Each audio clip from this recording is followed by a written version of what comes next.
So yes, France is at war abroad with jihadi groups in Africa, with jihadi groups in Asia, in Syria, in Iraq, etc., etc. But France isn't at war with itself. France is conducting police operations here in France. It's not military operations. We don't have tanks in the street. We don't have checkpoints in the streets.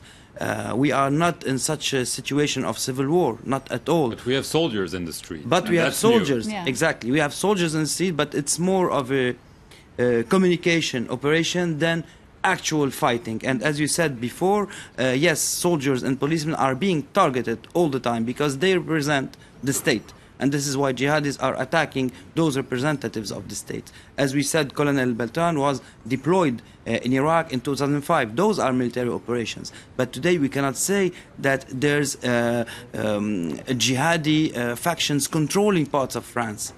There's no popular support for jihadis, as in Syria, as in Iraq, as in Tunisia, as in other countries south of the Mediterranean. Today, when a terrorist goes to action, he has a web of help, yes, but he doesn't have family support.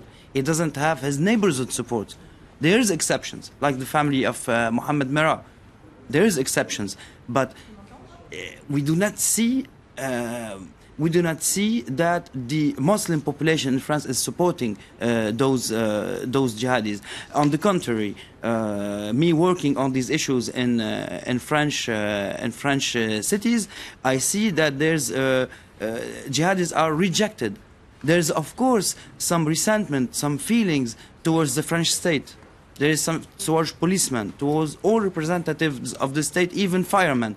But we cannot mix this up and say that there's a political Islamic project, jihadi political Islamic project here in France. This is not true. And we should be very careful because a country at war, you cannot live this way we are living today and speaking freely and talking in France if we imagine that the country is at war. The police can go in each and every neighborhood in France. They can conduct operation in each and every neighborhood. Jihadi actors are being denounced by their neighbors. They cannot find refuge in their neighborhood and neither in their families.